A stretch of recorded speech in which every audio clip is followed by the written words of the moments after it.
Jemi rikthyer në studio, do ndalemi në këtë pjesë të dytë tek protesta. Është dita e 59 e protestës. Unë kam kënaqësinë të kem në studio dy personazhe. Haris Vongli, pedagoge dhe aktiviste, që e kanë mbështetur protestën që në ditën e parë, duhet ta them, shumë virale edhe shumë aktive në rrjetet sociale. Shumë faleminderit Haris që je sot me mua. Kam dhe një mjek aktivist gjithashtu, Ermal Pashaj. Mirëmbrëma, mirë se erdhe. Edhe ti gjithashtu e ke mbështetur protestën që ditën e parë. Dhe dua ta diskutoj pak me ju protestën, si e shikoni edhe vazhdimsinë e saj, por përpara se ta bëjmë, para se të ndalemi, dua të shkoj pak në një lidhje me kolegun tim të Euronews Albania, Ardit Hoxhën, i cili ndodhet në Shesh, aty ku siç e thash po zhvillohet protesta e 50 ose është dita e 59 e protestës. Ardit, mirëmbrëma, mirë se erdhe, më thuaj pak shkurtimisht çfarë ka ndodhur ditën e sotme, Ardit. Po e dëgjoj thirrjen Rama-Burg, Berisha-Burg. Jemi në fazën e marshimit të protestës. Pa tjetër, është në një farë mënyrë himni i kësaj proteste. Kjo thirrje, sikurse në fakt ka pasur edhe thirrje të tjera të cilat janë përdorur vazhdimisht nga protestuesit në të gjitha netët e protestës. Sot ishte e 59-a dhe mbasi përfundoi pjesa e fjalimeve në përballë kryeministrisë në bulevardin mes kryeministrisë dhe kryesisë. Pra, në këto momente është duke u marshuar në rrugët e kryeqytetit. Sigurisht Erla, marshimi që bëhet gjatë këtyre 2 apo 3 javëve të fundit është disi më i shkurtër krahasuar me atë marshim që ne pam në javët e para të protestës, që ishte më i gjatë dhe zgjaste qoftë në kilometra, por edhe në kohë, pra niste rreth orës 22 për të shkuar drejt mesnatës, ndërkohë që në këto javë të fundit, për shkak edhe ndoshta të një lloj lodhje konsumimi të gjithë protestës,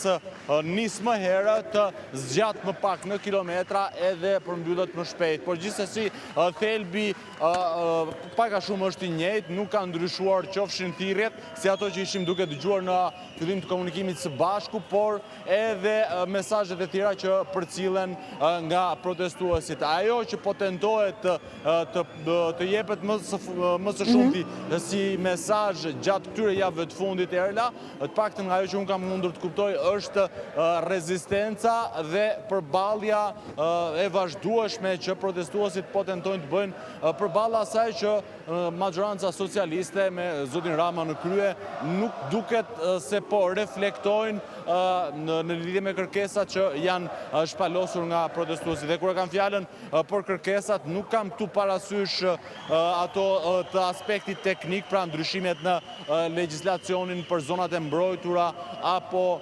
çështje të tjera që kanë të bëjnë me mjedisin dhe mbrojtjen e zonave të cilat sipas protestuesve rrezikohen nga disa prej projekteve të qeverisë. Por e kam fjalën te kërkesat politike, që është dorëheqja e kryeministrit Rama, kalimi në një qeverisje të përkohshme që do duhet të përgatisë vendin për zgjedhje të parakohshme, edhe të tjera kërkesa politike që shkojnë deri në rinovimin total të klasës politike. Pra, për këtë aspekt të kërkesave të protestës, të paktën deri në këto momente ne nuk është se kemi parë ndonjë fije reagimi nga ana e kryeministrit Rama dhe majoranca socialiste. E në këtë kontekst, protestuesit siç duket janë duke u kundërpërgjigjur me rezistencë dhe vendoshmëri për ta avjuar protestën edhe në gusht deri në arritjen e këtyre qëllimeve të shpalosura. Sesa patjetër, është deklaruar disa herë në fakt nga disa prej folësve dhe ata që mund cilësohen si organizatorë të protestës, që ajo do të vijojë jo vetëm në gusht, por do të vijojë pa ndërprerje derisa ata të kenë të plotësuara kërkesat të cilat i kanë shpalosur në formën e një memorandumi prej 5 pikësh. Tashmë po bën shumë se një muaj që nga momenti kur është shpalosur ajo platforme ato 5 kërkesa që u lexuan fillimisht nga zoti Goxha dhe më pas pothuajse çdo natë përsëriten nga të gjithë folësit në protestë. Mirë, Ardit, të falenderoj shumë. Jo, nuk do të mbaj më gjatë. Regjia mund na i lëri pamjet e protestës, ndërkaq që ti kemi në ekran, ndërkohë që neve diskutojmë. Haris, po e nis me ty. Pra, dita e 59 e protestës, pa diskutim, pra një protestë që vazhdon, 59 ditë rresht, nuk ndalet, a mjafton, pa diskutim që vendosmëria për të mos u larguar nga sheshi është impresionuese. Por a mjafton vetëm kaq në gjykimin tënd? Pra, apo mbjeton protesta më shumë nga këmbgulja se sa rritja? Pra, a duhen edhe ato numrat e javëve të para, e ditëve të para? A mjafton vetëm këmbgulja, dua të kuptoj? Tani protesta është madhështore në gjitha format e saj, si brenda ashtu dhe jashtë vendit. E ke për shkak të impaktit mediatik Për edhe impaktit në mediatik përjahonën brenda që dhe ka jashtë. pasur. Po, për shembull, unë dhe familja ime kemi ardhur në datën 19 qershor. Dhe mbaj mend që nëse diljen në avionin ngjitur me ne ishte një zonjë që tha, unë po vi sot, tha, po para ca ditësh im shoq erdhi nuk më priti se kishte shumë dëshirë të ishte në protestë. Dhe kjo duke gati e pabesueshme, dhe ishte shumë emocionueshme. Sot thua, mendon që është njësoj? Nuk është njësoj pjesëmarrja në numër, sepse dhe vera, temperaturat e nxehta, pushimet, edhe lodhja e njerëzve, por mos harrojmë edhe përfshirja e policisë, forcave të rendit edhe dhuna nga ana e tyre, edhe njerëzit janë dhe të lodhur. Mendoj që nuk është e njëjtë në numër, sigurisht është e dukshme që nuk është e njëjtë në numër, ndërsa arriti qindra pra mira, arriti në mbi 100.000 protestues, të paktën në datën 19 kur ka marrë diaspora, të nesërme, po, kur erdhi diaspora, por nuk është vetëm ai numri i protestuesve në shesh, është dhe numri i protestuesve kudo në diasporë, është dhe numri i atyre protestuesve që unë i quaj të heshtur. Pra ti thua, edhe ata njerëz që kanë qenë dje, ndonë se nuk dalin sot në shesh, prapë ata s'kan ndruar mendim, ata e mendojnë po njësoj. Nuk ka se si të kenë, pra ata për kushte të ndryshme, thash, edhe lodhja fizike, edhe lodhja psikologjike, edhe pushimet, edhe temperaturat e nxehta, sigurisht diaspora e ka rritur numrin e saj, por ata që kanë dalë të paktën një herë në protest, janë protestues dhe bëjnë pjesë gjithë kësaj përmbajtjeje të njerëzve shqiptarëve që ngritën zërin nga paknajësitë e ndryshme dhe vërtet për mua personalisht nuk është fare dekurajues numri. Mendoj që do të ketë të kurrje siç ka, do të ketë rritje përsëri të numrit. Mendoj që mund të ndizet sërish në shtator? Po, mendoj që mund të ndizet. Mund të ndodhi ky efekt? Mendoj që mund të ndizet dhe siç e thash, nëse do të shikonit inboxin tim në të gjitha faqet e mia të rrjeteve sociale, janë realisht me qindra njerëz që më shkruajnë në ditë për arsye nga më të ndryshme që nuk dalin. Administratë publike, fëmijë të prindërve në moshë, shumë të rinj si puna ime që janë larguar jashtë, njerëz që kanë dhe histori personale, madje unë janë të trembur, diçka. Po, janë të trembur, janë të presionuar, nën presion, janë të friksuar. Unë kam ndoshta muaj dhe ndoshta dhe vite që nxjerr një rubrik në Instagramin tim që quhet Your Opinion Matters. Dhe të gjithë njerëzit që më shkruajnë unë i nxjerr me konfidencialitet, pra nuk ja nxjerr emrin dhe ata në mënyrë të vazhdueshme më shkruajnë që ti e zëri jon, ti ke dalë dhe shumë të tjerë që janë aty. Dakor, pa rrëzohet Edi Rama ose pushteti, po themi, duke patur frikë në një farë mënyrë. Unë mendoj që Edi Rama një nga frikrat më të mëdha e ka jo vetëm faktin se numrat kanë qenë shumë të lartë në protestë. Edi Rama e ka kuptuar që për herë të parë njerëzit janë ngritur kundër tij edhe në heshtje. Pra, në zemrat, në mendjet e njerëzve, ai sheh një kundërshtim ndaj pushtetit të tij. Pra, protestues janë ata pleq që nuk zbresin dot katin e 5, por përshëndesin nga kati 5. Ai e di shumë mirë që ka njerëz të administratës publike që dalin në heshtje, që protestojnë një heshtje. Sigurisht ata janë në punës civil dhe kanë detyrën e tyre dhe nuk mund të bëjnë, të themi, një mosbindje civile. Por ai e di shumë mirë, edhe si rrjedhoje patronazhistëve në terren dhe jo vetëm, e di shumë mirë që populli shqiptar ka arritur në një nivel jashtëzakonisht shumë të lartë pakënaqësie dhe ai, në optikën time, nuk e priste këtë gjë.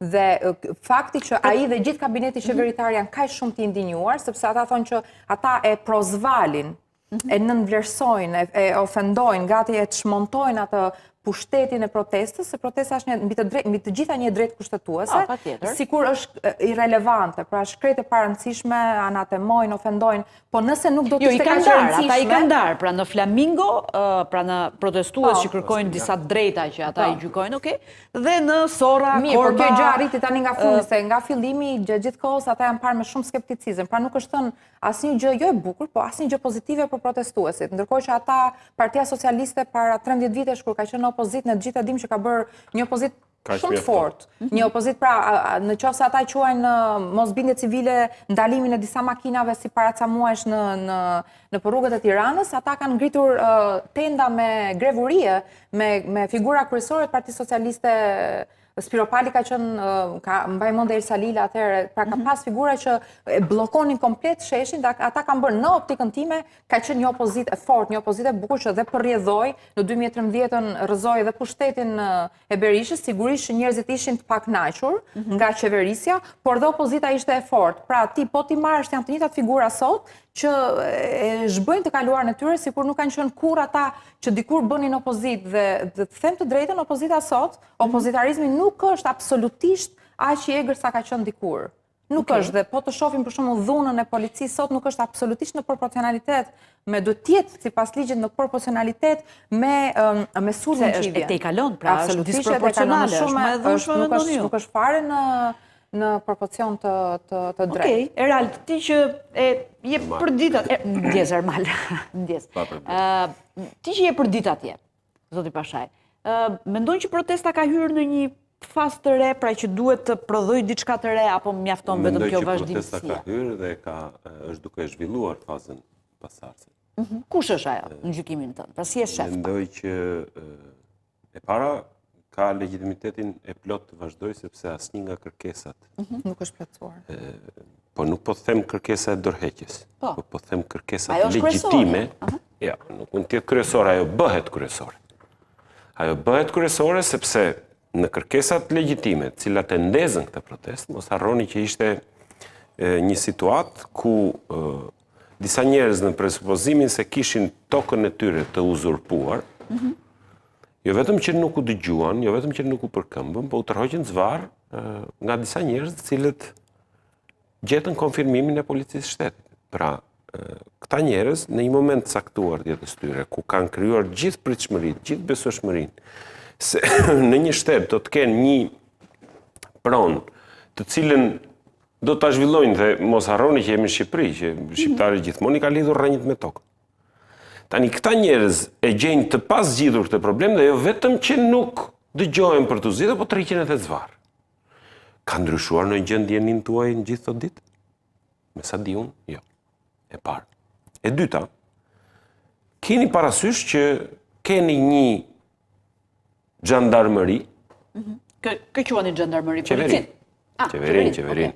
Është një ushtri me një komandant me disa deputet të vendosur në një shkollon dhe që marrin urdhra vetëm nga një vend. Pra janë ca njerëz inekzistent me zhvillimin e tyre mendor, me idealizimin e fenomeneve të caktuara, nuk ka asnjë gjë të keq, thuhet që po more, ky njeriu ka të drejtë, thotë. Ju thoni nuk kanë një mendim të tyrin politik, por janë në rresh për një shohin. Keni parë njeri që të bëjë. A është ky një fenomen i gjithë politikës shqiptare, i të gjithë... Jo, ky është një fenomen që në terma krajnor unë e kam thënë se çfarë është. Në terma krajnor, njeri kur rri shumë në një karrike nuk ftohet nga trut, edhe nxehet në vend tjetër. Një nën labe në një diskutim mes miq, thot një herë një fjalë që kur i shanin të birin, thot ka që nëna, po t'ishte karrike e mirë t'a vinin në kokë. Tani, për të kthyer pak tek gjërat, le të themi, më autoritare, kemi parë një kryeministër i cili ka sulmuar individualisht çdo element të protestës. A mund të jetë kjo një strategji për ta delegitimuar atë? Po presupozojmë, më fal, po presupozojmë që ne po drejtohemi, po orientohemi në një ambient ku politika është një element që nuk e prek shumë individin. Individin në Europë sot, një mjek, një kolegimi, nuk e di fare kolegët e mi, unë kam qenë në për realitetet të Europës. Kolegët e mi në Gjermani nuk e dini fare se kush ishte elementi politik bërës i tyre. Njihni një kryeministër, por nuk njihni, sepse nuk kishin nevojë që të njihni. Është e njëjta edhe në Angli. Problematika këtu është që këto jo vetëm nuk janë zgjidhur, po janë ca problematika të cilat atakohen në formë breshërie, po të duash edhe nga të gjithë elementet e protestës, e qeverisë, dhe jo vetëm që nuk merren për bazë për të zgjidhur, po njëra atakohen, pastaj kur e shikojnë që dështojnë, na del po jo, po se pas ka dhe flamingo, po ka edhe pelikan kaçurrel. Po tash këta pelikan kaçurrel na u bën sorra. Po pastaj qen korba, po pastaj ishin të Iranit, po pastaj dhe në fund ditës tenton t'i ndash. Është diversioni, është elementi më i fortë i zotit Rama. Ka qenë që në mëngjes. Por mjafton që ne të kthehemi në fushatat elektorale të vitit 2013 dhe t'ja vëm përballë një filmim zotris ta shoh veten në pasqyrë dhe e ka bërë të gjithë, vetë ai e ka bërë të gjithë kundër fushatën me këto veprime që ka marrë. Të gjithë veprimet që janë atë në vitin 2013 është duke i bërë. Dhe mos harroni, do ta mbyll me këtë, mos harroni që të dy kampet politike janë pak a shumë të njëjta. Pra ne nuk po gjejmë një mbështetje në një forcë tjetër politike e cila duhet luftojë në nivel. Po doja ju ka mbështetur, partitë e reja ju. Sigurisht ka mbështetur, po në Shkodër ka një fjalë, më ka çuar nëna të lajgojnë. Pse e quani kështu? Sepse unë po shoh që unë nuk mendoj që ndryshimi, le të themi, do bëhet gjyqësia nga sheshi, apo do bëhet ndryshimi nga sheshi, apo sheshi ka pjesën e vet jashtëzakonisht të rëndësishme. Të presionit për të kujtuar këta njerëz se shiko se po bëni gabim. Dhe këto fenomene do të ndodhin siç duhet të ndodhin. Si ndodhin? Brenda parlamentit. Unë me sa kam parë deri ditët e fundit kam parë bojkote. Nga ana e opozitës, po thoni, në një farë mënyrë. Tani mendoj unë që është një mekanizëm ai për të luftuar tematikën po mund të jetë edhe ajo. Mirë, ata janë përpjekur që t'i çojnë të gjitha çfarë kanë ngritur protesta, pra t'i fusin brenda parlament. Mendoj që duhet një luftë më e madhe. Çfarë do duhet bënin më shumë? Edi Rama, kur erdhi në pushtet, ka bërë përplasje jashtëzakonisht më të dhunshme se vetë. Ka bërë përplasje shumë herë më të forta në parlament. Dakor? Sigurisht pati një rezistencë, po sigurisht ishin edhe këta aktivistë. E tani në u ndinjokan për ca vezë. Ajo veza përveç se respektit ndaj një individi, nuk mendoj që cënon asnjë gjë tjetër. Po çfarë zgjidh veza në vetvete? Pra, çfarë zgjidh? Çfarë zgjidh? A ndoshta a e largon atë pjesë qytetare të Po, unë besoj që edhe kjo ndodh. Besoj që kjo ndodh, sepse është një akt që inicion një kaskad veprimesh të dhunshme që trembin një njeri normal. Një intelektual që duhet të jetë në punë dhe duhet të nuk mund të pretendojë që do e kapin, do e tregin zvarr, qoftë edhe po ta lëshojnë pas ca orësh. Pra, nëse shohim për protesta është e ndarë në disa kampe. Pra, edhe këta individ të cilët gjatë ditës hedhin vezë, janë protestues. Si ka mundësi se duket sikur kemi të bëjmë me dy protesta të ndryshme, pra janë ndryshe ato para parlamentit dhe duket edhe policia duket sikur brenda këtij ja normaliteti ka krijuar një normalitet vetin. Pra, në parlament i kemi skafandra me gjitha mjetet, pajisjet që ka policia, ndërsa në darkë para kryeministrisë. Ato që i kanë mbetur pajisje. Mirë, ato që i kanë vetur, dakord. Në darkë nuk i shef këto, pra duket sikur kemi të bëjmë me dy protesta ndryshe. Unë besoj që edhe ju keni qenë në Francë, të gjithë kemi qenë në Francë, në Paris, që herë pas here sa herë ka ndryshime ligje, sa herë ka diçka që nuk shkon, pakënaqësia qytetare, jo vetëm është e lartë, por ajo gjithmonë reflektohet nëpërmjet veprimeve të qytetarëve francezë dhe aty ka protesta nga mëngjesi deri në darkë në vendet, në zona të ndryshme të Parisit, në zona të ndryshme të qyteteve të tjera të Francës, në forma nga më të ndryshmet. Dhe të gjithë futen brenda kupolës së protestës. Se çfarë është protesta? Protesta është e barabartë me një grupim njerëzish të pakënaqur. Për shembull, pse protesta në Shqipëri u bë e famshme në media ndërkombëtare, nuk u bë për faktin se qytetarët shqiptar u ngritën kundër keqeverisë së Ramës. Ata e kanë përdorur duan apo s'duan faktorin Trump. Pra ka shumë media kundër Trump, kundër konservatorizmit, të cilët kanë shkruar për projektin që do të vinë në Shqipëri nga vendi i Trump dhe kështu është bërë protesta e parë e famshme, por në të vërtetë shqiptarët nuk janë kundra investimit. Shqiptarët nuk janë kundra zhvillimit. Në media ndërkombëtare, main headlines, pra ato ka marrë më shumë vëmendje për shkak të dhëndrit të Trump. Po, sigurisht sepse dhe ato kanë dhe mediat atje kanë informacionet, orientimet e veta, besimet e veta dhe në një farë mënyre i bien Trump dhe duan që le të themi ta zvoglojnë figurën e tij. Pra është një farë sulmi, por në të vërtetë u nis për këtë projekt, pra ky ishte problemi kryesor, pra çfarë do ndodhi në Nart, çfarë do ndodhi atje, mora i duket sikur është harruar ajo. Ajo është lesa, ajo është harruar them nga protestuesit, është harruar, pra është në politike protesta. Unë mendoj që e gjithë emblema, e gjithë përfaqësia dhe piknisja e kësaj proteste nuk ishin flamingët. Ishte ai qytetari që u mor zvarr në Zvërnec. Pra aty ajo ndezi një reagim jashtëzakonisht të madh të shqiptarëve. Një protestë që nisi për shkak të dhunës, a mos ndoshta qytetarët pastaj i tërheq? Jo, ajo është piknisja dhe pastaj është zhvilluar. Dhuna megjithëse protestuesit e quajnë simbolike ato që bëjnë. Dhuna dhe përleshja përballë parlamentit, pra jashtë parlamentit, ka ndodhur dhe në orar pune.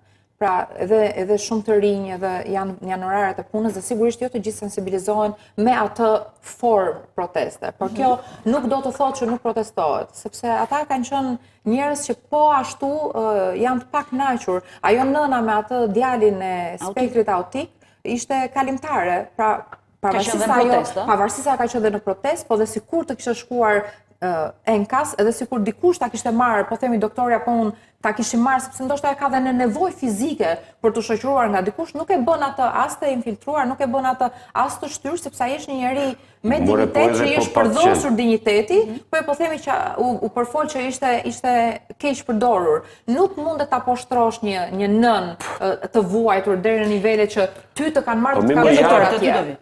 Po të vi kunder edhe të ka jo. More merin i dilin në eskalime, se pa u vajtur thikan parë s'mu kel shokan këta. Po, base ajo ka shumë frikë. Duhet një njeri që ta stimuloj të i thot hajde me mua, sepse ja di hallin. Sepse çfarë ndodhi nga protesta e saj? Që protesta e saj u përkthye në një sensibilizim të shqiptarëve. Ne nuk pam vetëm atë nënën me djalin autik që protestonte, ne pam shtëpinë ku ajo jetonte, e rënuar, dhe ajo nuk është vetëm halli asaj nëne, është halli shumë familjeve shqiptare që jetojnë në mjerim. Ajo shtëpi e rënuar nuk është e para që ne shohim në mediat shqiptare. Ai djalë autik nuk është i pari me probleme që ne shohim dhe nuk ka ndihmë mjekësore. Ajo GoFundMe që u ngrit nuk është i pari GoFundMe që ne shohim. Ai në fakt nuk duhet të ishte ashtu, nëse hallkat e qeverisë do të funksiononin, duhet të ishte shteti, duhet të ishin ato milionerë dhe është sensibilizimi i qytetarëve shqiptarë është impresionues. Dhe nuk është fare utopike, dhe unë ju ndoqja dhe dje në debatin tuaj siç u ndjek gjithmonë, dhe është trishtuese dhe është skandaloze dhe papranueshme niveli i arrogancës, i papërgjegjshmërisë i figurave që kanë përgjegjësi ligjore, përgjegjësi qeverise dhe përgjegjësi morale. Flasim të gjithë njësoj, Erla. Pra unë kam vënë re, sepse ju folët në fillim për videot e mia virale, e para protesta më frymëzoi mua të nisja me një video që thosha a është kjo një lëvizje madhore që duhet të kthej mua dhe si unë të gjithë të rinj shqiptar në MMD, pra a duhet të jem unë atje, dhe sigurisht që dhe këtë s'ta bëri që doja më shumë. Ta bëri protesta. Po, protesta ishte me një forcë të jashtëzakonshme. Dhe përveç se kësaj, të gjitha ato video që unë kam nxjerr për ditë, kam pasur vetëm një qëllim: çmontimin e propagandës të figurave kryesore, kyçe, qeverisëse dhe analistët që janë avokatët e djallit, sepse nëpërmjet medias, që është ura lise mes mirë, gjithë cili ka mendimin e vetë dhe mban përgjegjësi për ato që ka mendimin, e vëftyrën asaj që jo, nuk mban fare. Se jo pritë, është pak diktatoriale kjo. Jo, është pak diktatoriale që të mendojmë që të gjithë duhet mendojnë njësoj. Ka dhe që kanë qëndrimin e vet. Jo, dua të flas në terma teknik, kjo nuk ka të bëjë me qëndrim. Pra unë doktoraturën time sapo e mbrojta për marrëdhënien media politik dhe se si politika përdor medien për të shplar trurin e masave. Ne kemi 2 milion persona në Shqipëri fatkeqësisht të mbetur. 700.000 prej tyre janë pensionistë. 180.000, 200.000 janë administratë publike. Sikur ti shumëzosh me 2-3 individ janë 600.000. Dhe të tjerët janë fëmijë dhe të rinj. Pra kush nga këta persona, numri më i madh, përqindja më e madhe përdor mediat. Janë mosha e tretë, janë pensionistët, nuk shohin rrjetet sociale. Nëpërmjet medias këta njerëz pra njoftohen dhe updatohen, përditësohen mbi aktualitetin politik.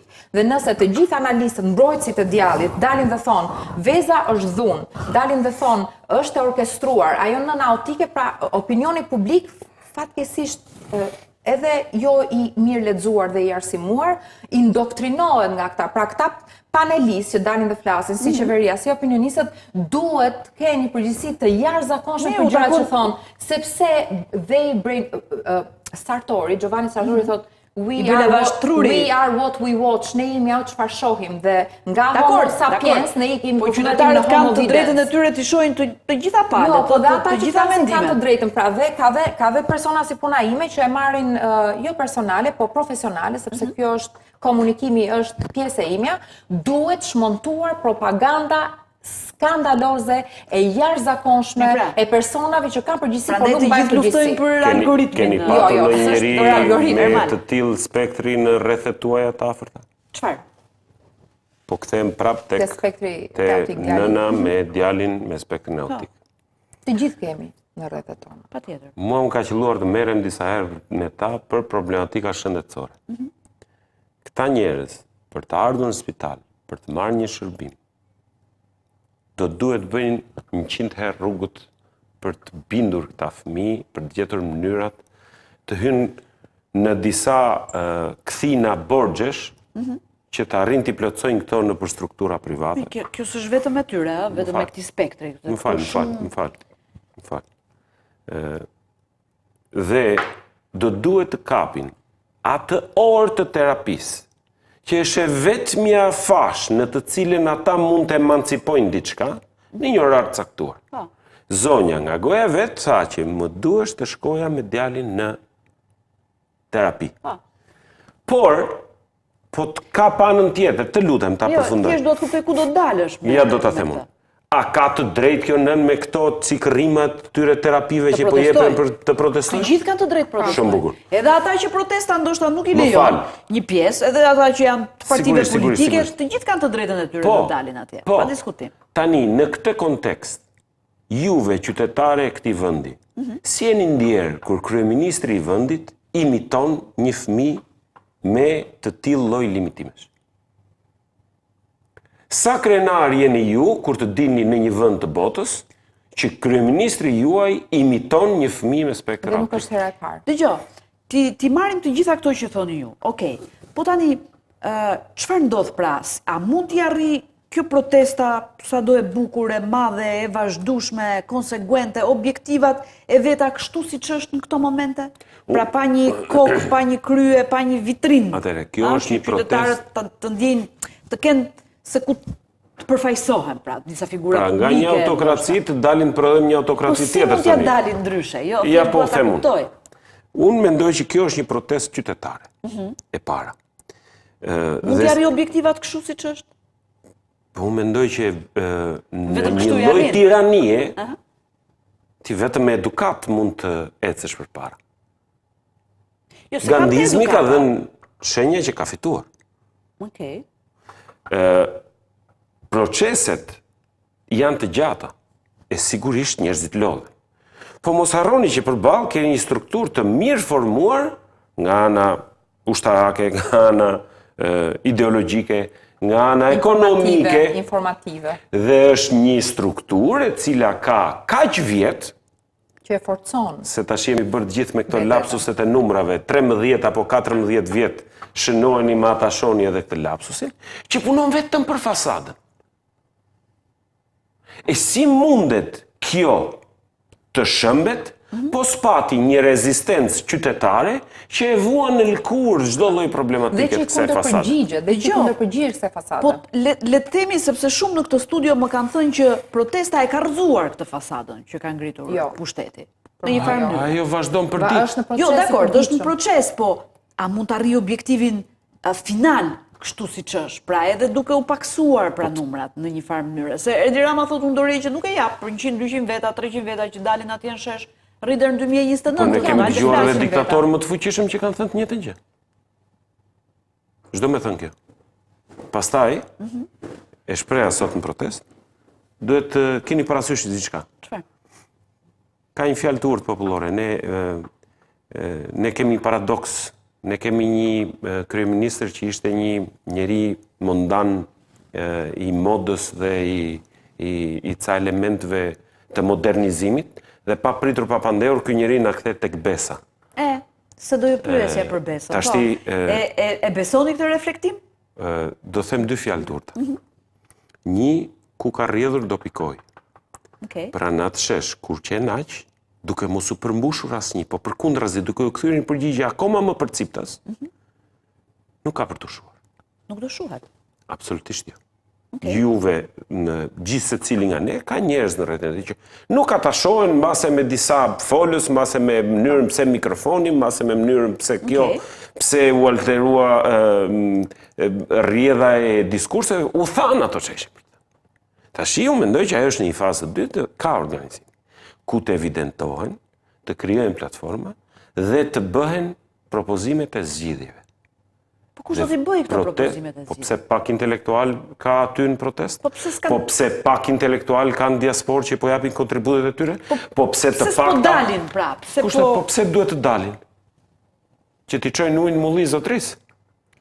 Pse duhet këta, me të gjitha përpjekjet që u bën, ju keni parë që gjykata kushtetuese për shembull ka refuzuar disa nga veprimet. Në rregull? Tani, si mendoni ju që kundrejt një establishmenti kaq të fortë mund të veprohet ndryshe përveç se sa me edukat dhe kulturë dhe me durim? Nuk ka asnjë mënyrë tjetër. Do fillojnë Dikush shumë dje në shpejt këtë studio artikulohen zgjidhjet. më tha që protesta duhet i bërë më e dhunshme, jo në kuptimin fizik të eskalon fjalës, shumë. por që të pamundësonte jetën normale të institucioneve në vendet qeverisë. Sigurisht. A duhet Tashi këta do të njerëzit shtu që pra- dalin aty, janë ca njerëz që unë nuk dal dot në ditë caktore se unë paradirë të jem në punë. Unë po si është në punë, nuk qoj do të prodhimtarin në shtëpi. Pa diskutim. Dhe kjo është një, le të themi, sforco, ku ka mbaruar takatet dhe ka filluar i natë. Sepse ti ndjen që përdosësh dite mas dite. Po a çon kjo pastaj në një eskalim të Unë nuk mendoj që do zgjidhim gjë me dhunë. jo. Absolutisht jo. Do duhet tani më të gjitha këto element shqyr zotit. Fatkeqësisht, po për hatër të protestës shqyr zotit, kryeministri me gjithë ushtrinë e vet po prodhojnë për ditë mufka, cilat janë të kapshme ligjërisht në çfarë do lloj detajve do kishin rënë nuk e di se sa qeverinë në çdo vend të botës. E po. A do i rrëzoj protesta është çështja? A do i rrëzoj Po protesta? si mendoni ju? Sigurisht që që të- po. Protesta Mund nuk t'ja është dalë. vetëm një, pra nuk është ai marshimi që ne shohim, është marshimi, është diaspora. Ju po të shihni ka ndodhur protesta përballë ambasadave shqiptare në gjithë vendet e ndryshme të Europës. Janë një grup intelektualësh dhe pedagogësh që kanë firmosur letra dhe peticione që janë dërguar figurave të shquara të Parlamentit Evropian, eurodeputetëve. Dhe ata eurodeputet që erdhën dhe folën, ndoshta ata nuk janë ndër kryesorët, pra janë ata të Partisë së Gjelbër që ekskluzivisht lidhen me mjedisin, me ligjin në vetvete të zonave të mbrojtura, që në dijenin time as nuk e dinin që ekzistonte ky ligj, pra ligji i 81/2017 ja menduar Për zonat e ndryshime. Po, pra eurodeputetët që erdhën dhe folën në shesh nuk kishin fare në dijeni të këtij ligji keqbërës, të këtij ligji anti-adve. Po ka një kronologji që janë bërë aktet qëllimisht për të dalë aty. Dhe kemi Albanian Files me projekte të jashtëzakonshme, me projekte të bëra nga arkitektët më të njohur me zë në Europë, të cilat janë printuar, janë Është një akt akuz po thua, ai libër i publikuar. Jo, ai libër tregon që janë marrë projekte para 2024-s, para se të bëheshin ndryshimet e ligjit 21/2024 dhe ligji është ka qenë çdo gjë e paramenduar, sigurisht. Dhe ligji është ndryshuar fatkeqësisht me shumicë, sepse kur ke 83 mandate mund të ndryshosh kushtetutën, mund të ndryshosh gjithçka dhe pra vetë partia në pushtet ka lozur shumë me këtë. Pra ja ka ulur rëndësinë. Pra ne na kanë votuar 800 e ca mijë veta, ne kemi 83 mandate dhe ne e dëgjojmë opozitën dhe ne kemi ka një fuqi absolute dhe të gjitha ligjet dhe ajo që u miratua dje, që Zoti Sheja e mori marrëveshja, si mundet, unë nuk jam brenda në ata parlament, po unë nëse do t'isha, prandaj thasha, e kam thënë dhe në studiot të tjera, nëse unë do isha në radhët e pushtetarëve, pra nëse do t'isha në qeverinë Rama, jam e sigurt që kjo që jam sot, unë do t'isha nga ato persona që do ngrihej kundër. Unë nuk mundem si dele, si individ, kur them unë, them një njeri me dinjitet, një njeri me integritet, nuk mund të votoj pa lexuar një dokument. Si ka mundësi që të gjithë e votojnë. Dhe kështu janë miratuar jashtëzakonisht shumë ligje që jo shqiptarët, prandaj thash shqiptarët nuk janë fare në dieni, por eurodeputetët, ata eurodeputetë që erdhën dhe folën në shesh, nuk kanë qenë në dieni fare se çfarë bëhet me zonat e mbrojtura. Vet fjala zona të mbrojtura, cila është këtu nevoja për të ndërhyrë në zonat mbrojtura? Domethënë, çfarë nevoje ka që ti futesh Gjirokastës, që ti futesh Zvërnesi, që ti futesh Beratit, do ta rregullojmë sa kryeministri ligjin. Nuk do anullohet, po do përshtatet do shfuqizohet. Pse tha shfuqizohet? Jo shfuqizim, tha, nuk shfuqizohet. Me Marta Kos, pra tha që ky ligj nuk shfuqizohet, pa. Nuk do të ketë, jo, ai e uli tonin. Jo, ligji për investime strategjike shfuqizohet, kurse ai për zonat e mbrojtura thjesht do përmirësohet sipas standardeve të BE-s. Ai foli në Europë me një gjuhë që nuk ishte folur në fillim. Ai ishte absolutisht do ndërtohet, absolutisht pra flitet me një siguri të më shumë se sa integrimi e arriti protesta. Po, protesta ka arritur një sër gjërash dhe ajo më rëndësishme është përveç se të vrasi frikën e njerëzve brenda territoreve shqiptare, që të dalin njerëz që ne nuk e mendonim ndonjëherë që do të dilnin, e para, dhe dyta të njihej gjithë komiteti ndërkombëtar, pra përfaqësia ndërkombëtare, europarlamentarët, shumë pedagog, mediat të ndryshme të njihnin jo vetëm Shqipërinë, po të njihnin problemet që ka Shqipëria me qeverisjen Rama, sepse Rama duke qenë se ka punuar me vit për vite për fasadën, njihnin vetëm të mirë. Po, për shembull se sa europiana ata njerëz që çohen dhe protestojnë për elementet e tyre. Absolutisht, për mua për shembull nuk përbën asnjë gjë, as nuk ka fare efekt wow, fakti që samiti i NATO-s do të mbahet në Shqipëri, samiti i jashtëm i NATO-s. Po prandaj morëm kredin. Nuk ka fare asnjë relevancë. Nuk, do më thënë... Në fakt e rëndësishme ditën e djeshme që kishte 2 vite që negocioi kjo kredit dhe u kaluan. Po pikërisht në momentin përpara samitit të NATO-s. Nuk ka asnjë. Po për tek saj, nuk ka asnjë rëndësi. Për shembull, Kroacia, pse u integrua Kroacia në BE? Sepse ish prokurori i përgjithshëm hetoi ish kryeministrin kroat dhe ish... Këtu e kemi gjeopolitike, Hari. Jo, po themi që dhe Kroacia... Të lidhur me drejtësinë, me punën që bën drejtësia. Do të dalë diku tjetër. Pra, dhe Rumania dhe Bullgaria, kur u integrua në BE, nuk ishin plotësisht gati për atë integrim. Dhe Kroacia, Bashkimi Evropian kishte vënë Kroacisë disa kushte. Për vënien poshtë të korrupsionit, për evidentimin, nëse do të viheshin figura kryesore korruptuar kroate në pas sekurave dhe u vu kryeministri dhe ish kryetari i Bashkisë të Zagrebit. Pasi ndodhi kjo, Kroacia me njëherë u integrua në BE. Pra, ne e dim të gjithë që ka një sër kushte dhe e dim që sigurisht Shqipëria ka pasur zhvillime dhe është ai efekti wow i samitit. Ishte tjetër moment ai Kroacisë, tjetër moment ky ku ndodhemi ne.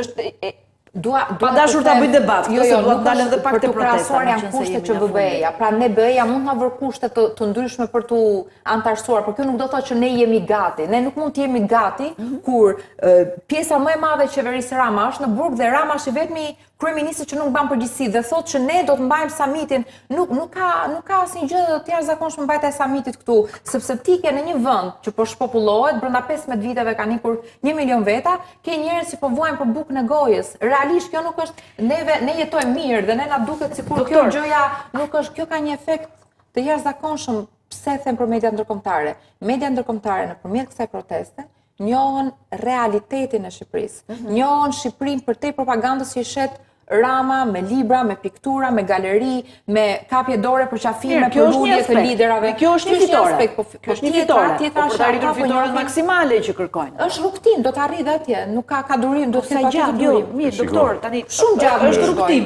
Po nëse ndodh që dhe në shtator dhe në tetor ajo nuk rritet më pra protesta, duhet menduar që duhet ndruar strategji.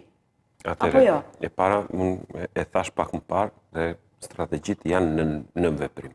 Ka një bashkërendim të forcave nëpërmjet njerëzve, po duar shtetbërës, intelektualëve, të fushave të ndryshme që po organizohen për të krijuar modele, për t'i ballafaquar ato me të gjithë mufkat që do nxjerrë pushteti në ditët në vazhdim.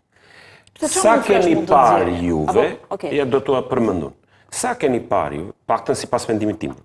Sa keni parë juve në këto ditë që kanë ndodhur veprime të cilat në momentin kur në shesh u lëritet dhe në rrjete u lëritet për transparencë, ju të keni parë një transparencë qeverisë që ju udhëheq. Kalohen të gjitha ligjet në minutën e fundit, se ne e dim këtë që është e mirë. E këtu ishte edhe lufta që thashun do të jetë. Po dikush do të mbajë përgjegjësi për këtë, e dim, pra pse është bërë kaq, pse do të jetë ky normaliteti? Edhe pse protestuesit kanë 59 ditë në protest dhe një pjesë e madhe e tyre kërkojnë transparencë, pra kjo është arsyeja, pra mënyra se si qeveria jep lejet e ndërtimit, merr vendime etj. Dhe prap ndodhi e njëjta gjë në parlament. Po kur e ke parë këtë protestë kaq të mirë, madhe? si E po themi kur as protesta nuk ja ka dalë deri diku në një farë mënyre pra për ta bërë. Më të mëdha që do mbahet në shtëpi. Se këtë do thoja. Ku unë dhe kolegë të tjerë kemi firmosur janë me Çfarë ndodh në tetor? Ja, nuk e di. Çfarë është kjo konferencë? Po Është një është një konferencë shumë e madhe, ke pasur figura, ke pasur vajzën e Vlorës që protestoi, ke pasur doktor Jasinin Rudinën, ke pasur një përfaqësi shumë të dej në Bruksel që kanë folur për çështjen, ke pasur ti shikoj absurdin. Në tetor po thua do mblidhen një sër figurash publike të njohura me kontribute në deri në tetor ka edhe 3 muaj të tjerë, pra ka intelektual jashtë vendit, ka intelektual brenda vendit. Pra po organizohet diçka Po sigurisht thua.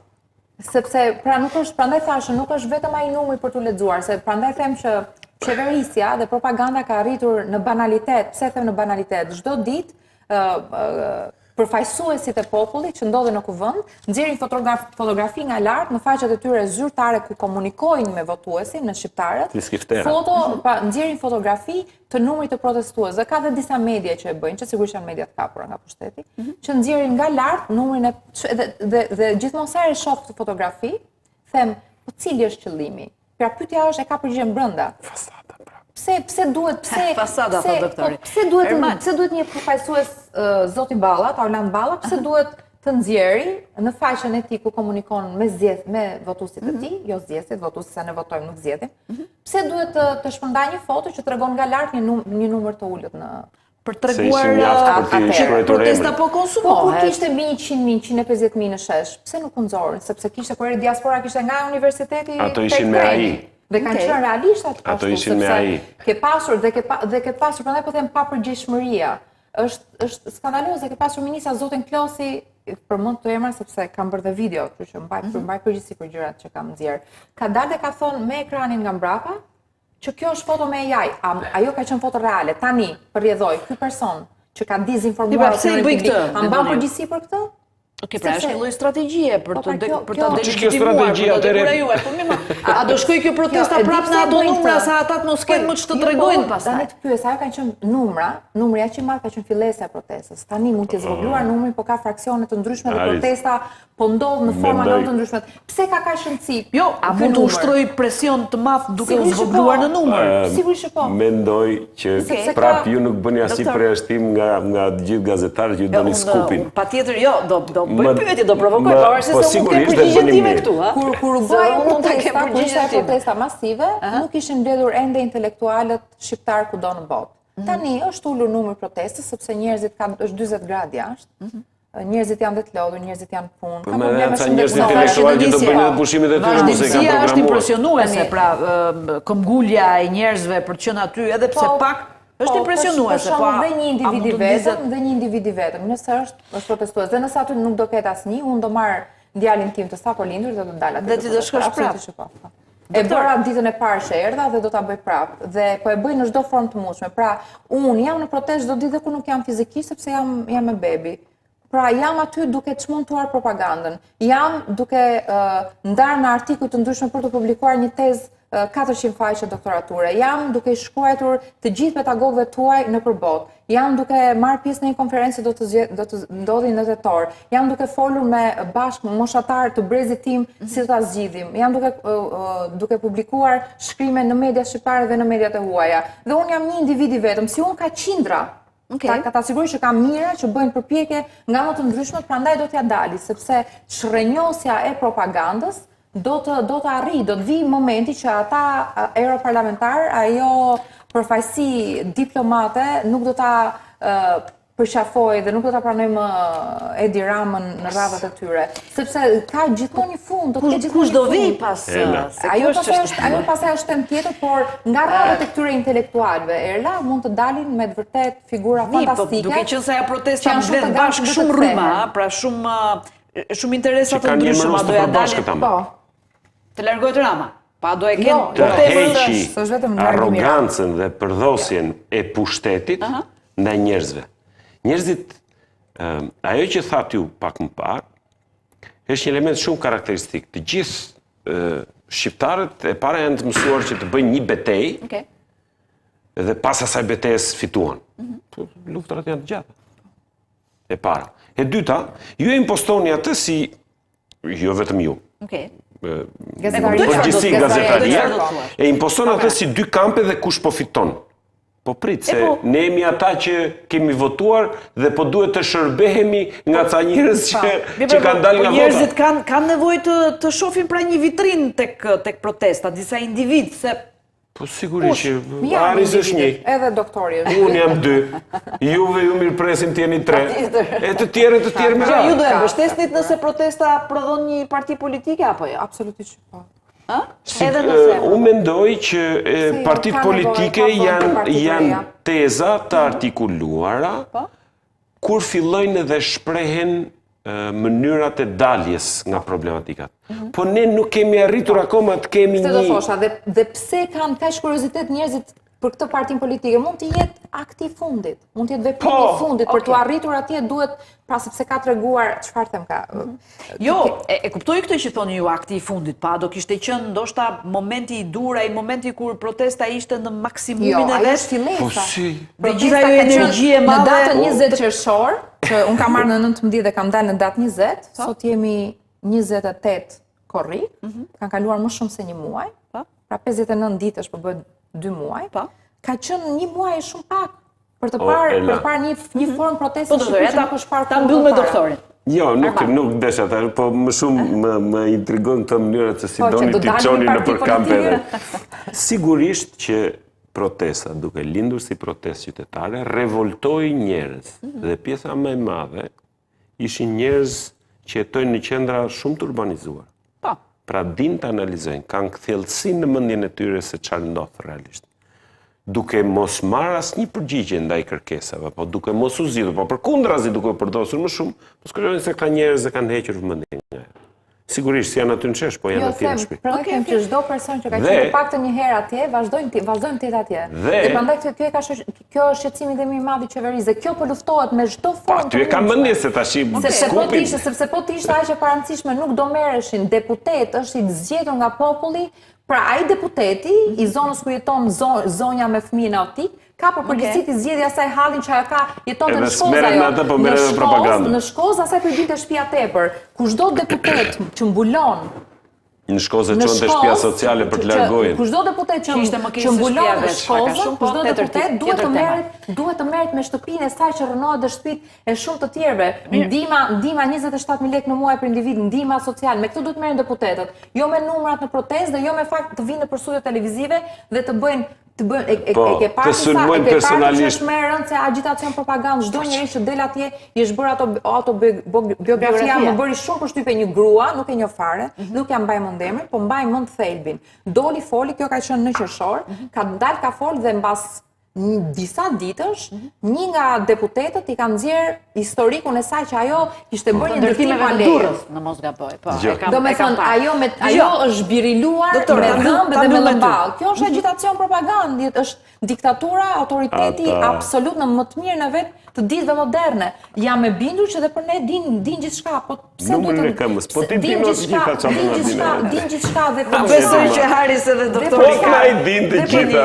Po pse përdorin këtë gjë? Kush është qëllimi? Haris i njoh më shumë. Atëre gjejnë kohën që u lëm. Doktor. Pujrum le të vinë, le të marrin edhe sa këpucë kemi veshur, nuk na bën as freska as vapa. Ju bëj ftesë të gjithë përfaqësuesve të popullit shqiptar të merren me hallet e vërteta të popullit, se prandaj janë votuar dhe kanë shumë për t'u marrë dhe mos merren me linçime, me ofendime, me agitacion propagandë. Haris, doktor, unë ju uroj suksese në vijim, në këtë rrugë që keni nisur. Haris i tha, edhe nëse s'jam për ditë, jam aty duke tentuar në disa forma. Niset pse nuk del një zgjedhje politike. Kjo nuk ishte protestë e organizuar nga dikush dhe që thirri kushtrim për të dalë diku. Të gjithë njerëzit e ndjen dhe erdhën të gjithë. Tani, në këtë konglomerat njerëzish, për të bërë partia që doni ju me kaq mund, do duhet që të rrihen i të përplasen rrymat, në sensin e mirë të fjalës, Pa janë akoma aty ata individ që të rrahin i det, apo kanë Po ikur sigurisht që aty, po mjetet e komunikimit sot ne ka mësuar që janë në nivelet pro. Dhe këta njerëz ju siguroj që po punojnë dhe po artikulojnë teza dhe po nxjerrin, po bëjnë studimin e drejtë.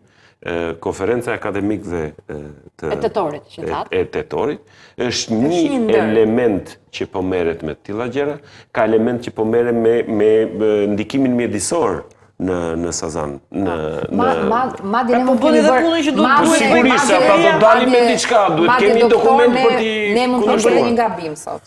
Sepse neve mund të kemi folur për një konferencë që Rama nuk ka qenë në dieni dhe do mundohet me patjetër të gjej aty ndonjë element po inshallah po na subvencionon edhe neve si subvencionoj koncertin. Por i them zotit kryeministër që aty ka njerëz të lirë. Jemi të hapur për të cilët na nuk financuar pranojnë asnjë lloj presioni dhe që ajo konferencë shumë të tjera, zura atë sepse jam pjesë edhe I reveal, domethënë e nxora për ta thënë nuk është konfidenciale, por që njerëzit nuk tremben më. Kjo protestë ka rrëzuar disa frikra të mëdha të shqiptarëve brenda dhe jashtë vendit, po sidomos brenda, sepse jashtë njerëzit janë më të lirë dhe po ju bë ajo rezumeja, agitacion, propagandë, janë mjaftueshëm të lirë të japim diku tjetër llogari. Ne japim llogari me numër nipti, nuk japim llogari me emër mbi emër, aty ku japim mësim të paktën. Dhe doktori sigurisht e njeh këtu presionin që ndodhet aktualisht. Haris, doktor Ermal, ju uroj suksese në vizë. Pas kemi lajme edhe pas shtatorit e tutje me që patë për konferencën. Shumë faleminderit për sot, Haris Ermal. Faleminderit shumë. Bashkë takohemi nesër, natën e mirë.